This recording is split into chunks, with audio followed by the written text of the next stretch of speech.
Agnelli è il più grande industriale italiano del Novecento, sicuramente della seconda metà del Novecento. La sua vita ha delle origini drammatiche perché muore il padre di un incidente aereo, il padre Edoardo, nel 1935, morirà la madre nel 1945 e in quello stesso 1945 morirà anche suo nonno, quindi una sorta di tragedia, ma che forma il carattere di Gianni Agnelli. Gianni Agnelli è nato nel 21, ha quindi 14 anni quando muore suo padre e 24 quando muoiono sua madre e poi suo nonno, e da quel momento diventerà il capo di una famiglia, e diventando il capo di una famiglia, ancor prima di prendere responsabilità in Fiat nel 1966, diventerà un uomo capace di comandare e a cui tutti guardano come un leader.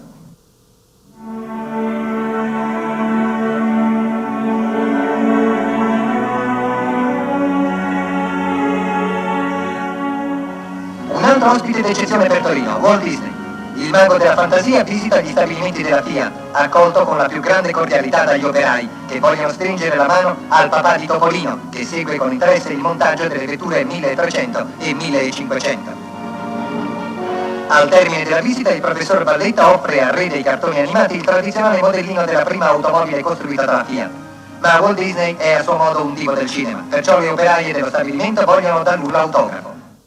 Quando è morto suo nonno, il senatore Agnelli, praticamente le responsabilità della Fiat passano nelle mani di Vittorio Valletta.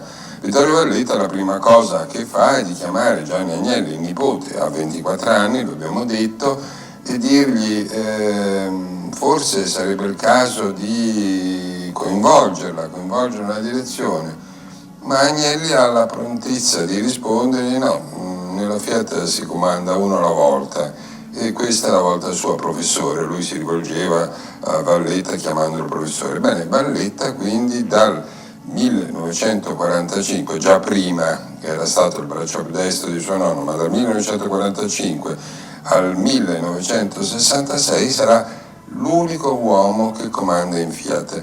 In quegli anni Gianni Agnelli, l'avvocato, si diverte, va in Costa Azzurra, ha anche un incidente automobilistico in cui si ferisce una gamba, e sono anni, tanti anni, durante i quali si sposa, prima ha molti fidanzamenti, diventa un fine conoscitore delle arti, del bel vivere, e molto contano questi anni per rafforzare il suo americanismo, la sua americanità. In che senso? Agnelli è figlio di una Virginia, un'americana. Da giovane il nonno lo aveva mandato negli Stati Uniti subito dopo la fine dei suoi studi a fare un giro per vedere com'erano le fabbriche dell'auto negli Stati Uniti, e lui dirà sempre, lungo l'arco della sua vita, che questo viaggio negli Stati Uniti era stato un viaggio per lui fondamentale, di formazione. E in quegli anni, siamo anni, la seconda metà degli anni 40, gli anni 50, gli anni 60, in cui l'Italia è ancora molto provinciale, al massimo si spinge a parlare un po' di inglese, a conoscere l'Inghilterra, la Francia soprattutto, qualcuno la Germania, ma gli Stati Uniti ancora non si è ben capito, soprattutto nella prima parte di questi anni, quanto siano importanti. Bene, Agnelli, negli anni in cui Valletta comanda, diventa come un punto di riferimento dell'America in Italia, il primo grande personaggio che è per metà italiano e per metà americano, e questo essere americano conterà molto nella sua vita.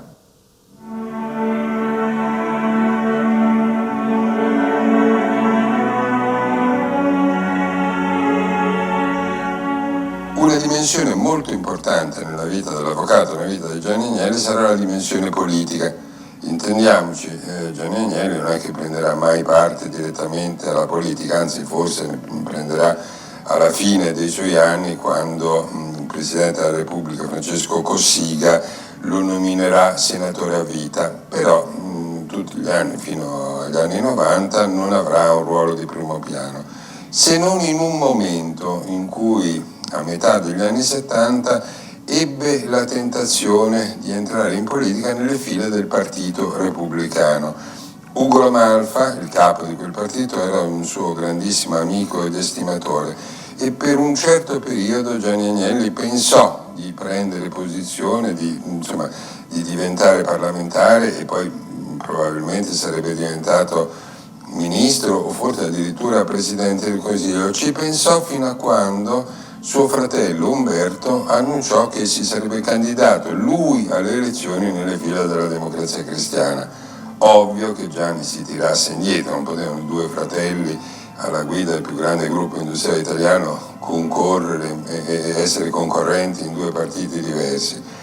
E per una bizzarria della sorte entrerà in politica al suo posto Suni, sua sorella Susanna, perché Ugo La Malfa la chiamerà nel partito repubblicano, la chiamerà a fare la parlamentare. Poi lei diventerà sottosegretaria agli esteri e alla fine, quando il Partito Repubblicano ormai era scomparso nel 1995, nel governo Dini, Susanna Agnelli diventerà ministro degli esteri. Il paradosso di questo contatto della Fiat, della grande dinastia Agnelli e la politica è che sarà la sorella Susanna ad avere le posizioni di maggior rilievo, mentre come ho detto Gianni Agnelli rimarrà da una parte e la stagione di Umberto Agnelli sarà breve e non lascerà grandissima traccia.